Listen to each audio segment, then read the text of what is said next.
All right, let's talk about one of real estate's oldest tactics, the open house. Today, we're diving into a playbook that's designed to turn it into one of the most powerful and, believe it or not, predictable parts of your business strategy.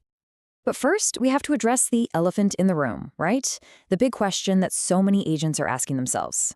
With all the digital tours and online listings out there, is the open house even relevant anymore? Or is it just old school?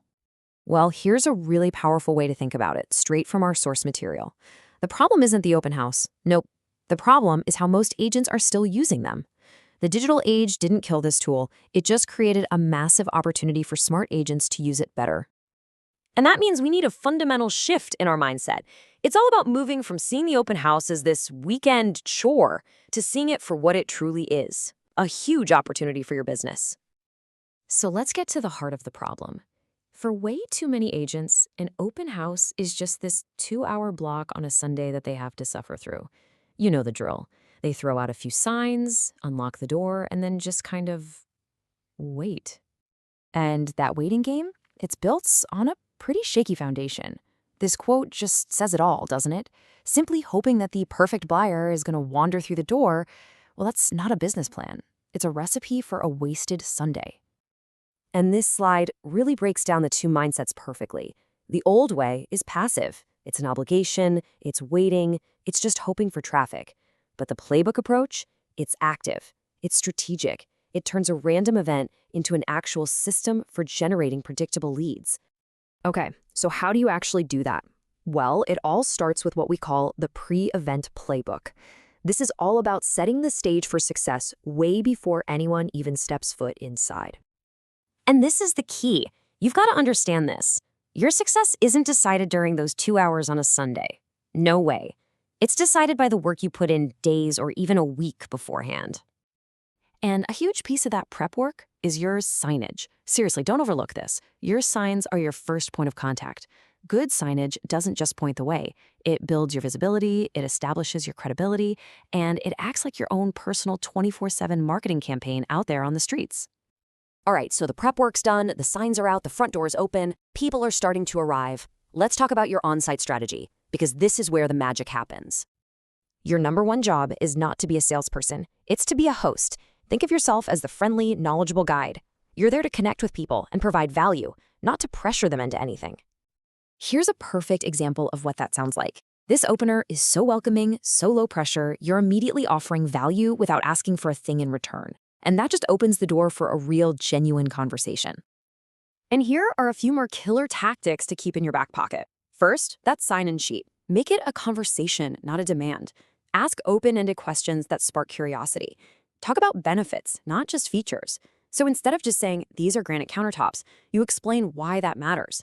This kitchen layout is absolutely perfect for entertaining. And hey, if a neighbor pops in, pivot. Ask them if they've ever been curious what their own home might be worth. So, what's the bottom line for your on-site strategy? It all comes down to this one goal. Focus on building relationships first. If you can build that trust, that rapport, the opportunity to represent them will follow. It's a natural next step. Okay, the last guest has walked out and you're locking the door. You might think you're done, but you're not. In fact, the most critical part of this whole playbook is just getting started. It's time to talk about the follow-up. You've heard this a million times, right? It's a classic for a reason, because it's true. All those great connections you just made are potential clients, but only if you have a system in place to nurture them, and timing is everything. And a system doesn't have to be some super complex thing. It can be as simple as these 3 steps. Step 1, reach out within 24 hours with something of value. Step 2, keep that conversation going with consistent, relevant information. And step 3, you have to track your numbers. Know how many sign-ins lead to appointments, and how many appointments lead to clients. Now, why is that consistent nurturing part so incredibly important? Well, it all comes down to this number. Studies show that on average, it takes somewhere between 5 and 12, that's right, 12 touches or interactions to turn a lead into a client. And this right here, this is the great divide. This is what separates the pros from everyone else. Most agents, they'll send one follow-up email and just give up. The truly successful agents, they get the power of persistence, and they build a system around it. So when you put it all together, the pre-event strategy, the on-site connection, and that systematic follow-up, this is what happens. Your open house transforms from a game of chance into a reliable, predictable engine that just churns out leads for your business. And this really brings us full circle, right back to that initial mindset shift. It's like the quote says, you're not just hosting an open house, you are hosting an opportunity. It's an opportunity to meet buyers, to meet sellers, and to build your name in that community. So, this playbook will get you the leads, no question, which leaves one final thing for you to think about. Once you have that warm lead from your follow-up system, what is your very first value-packed move to start them on that journey to becoming a client? Answering that question, well, that's what it's all about.